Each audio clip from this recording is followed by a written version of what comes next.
Policy creation in museums and nonprofits can be challenging. Policies require input from all stakeholders, including staff and boards of directors. As much as they can be challenging to create and build a consensus around, policies also help organizations to hone in on operational management and focus on getting work done, not deciding how to do that work. Today we're going to talk about your organization's branding by helping you to create a graphic standard. Having an organizational brand story is crucial to how you will use your brand identity in the wider world.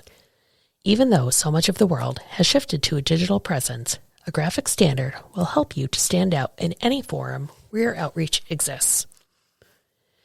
A graphic standard is an organizational document and policy that helps to define and harmonize the use of logos and other imagery, the colors used in design, fonts and their purposes, stationery, both digital and print, thinking about business cards, letterhead, note cards, etc. Photography, past and present. And you can also expand your graphic standard with brand terms and definitions. With these definitions in place, internal staff and outside consultants or designers have the knowledge they need to efficiently write copy and design content in a consistent manner that ensures your mission-driven goals and objectives are being shared with the wider world in the way that you want them shared. Today's video is going to focus on a process for an organization that already has brand elements, such as fonts, colors, and logos in place.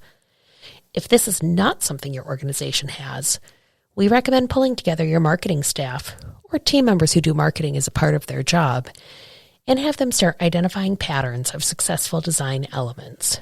MuseumTastic can also help your organization with this process, so don't hesitate to reach out.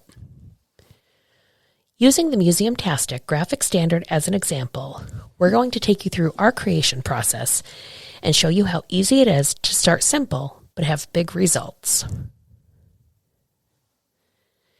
In the logo section, include images and define your logo, including colors and fonts used. This is important if you ever want or need to recreate or update your logo. It also helps to define where your logo can and should be used. Your font family will define your brand in almost all content that you put into the world. Even in a heavy visual world, your font family will help to give your brand direction. Selecting headings, body text, accent text, and digital text will take the guesswork out of the design process and ensure a cohesive text vision for your brand. If your organization has a tagline or a short mission statement, include that in the graphic standard, along with when and where it can be used. Having this tagline or mission statement at hand ensures it will be used in the correct instances and with the correct phrasing.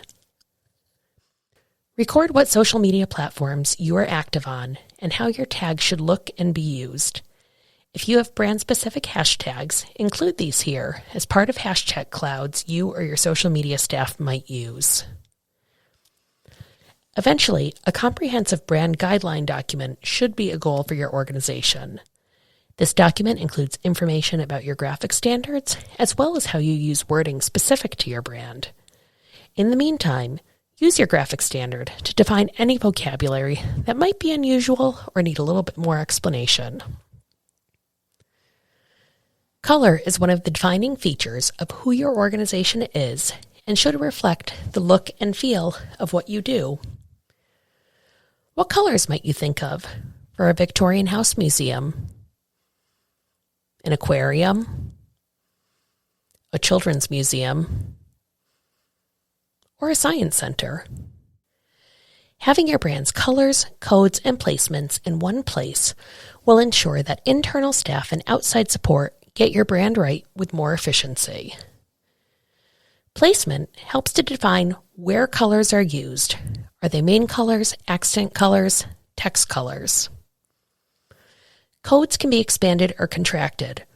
For example, at MuseumTastic, we use Canva as a design tool, which counts on hex codes, so we did not expand our chart to CM, YK, or PMS. Having the hex code would help us to define these other codes, if needed, in future projects. The RGB color model is an additive color model in which the red, green, and blue primary colors of light are added together.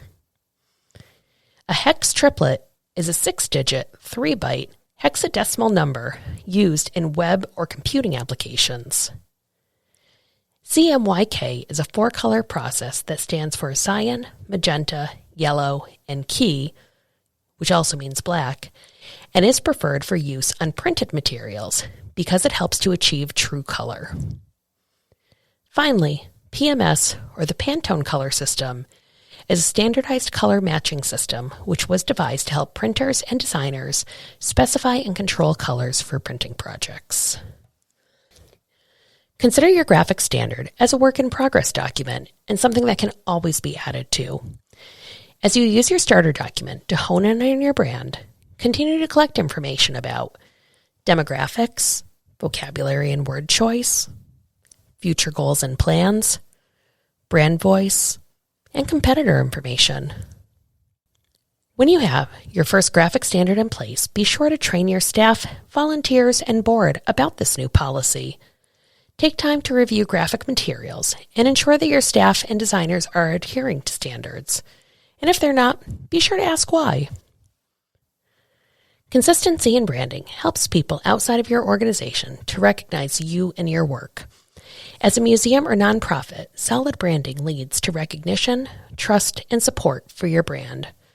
Many in the field don't always want to have that corporate mindset and consider mission over operations, but good branding can evoke ideas and emotions from your followers and supporters. Key takeaways for today. A graphic standard is an organizational document and policy that helps to define and harmonize elements of your organization's brand. Having a graphic standard can actually save your organization operational costs by having a defining policy for your brand. It makes work with internal staff and outside consultants clearer. Start small and build. It's better to start a framework and revisit at regular intervals than not to start at all. Work with your staff and outside consultants. They'll know what resonates in both the creation and implementation process. Train your staff to be brand advocates. Explain the process and the policy. In organizations that have had less rein on creativity, this can feel stifling, but you can build support by training and communicating with staff. Branding matters. A consistent brand expresses consistency in operations. Consistency in operations builds trust. Trust builds support. And if you need support, MuseumTastic is here to help. Check out MuseumTastic.com, follow us on social media, or email Julie at MuseumTastic.com to learn more.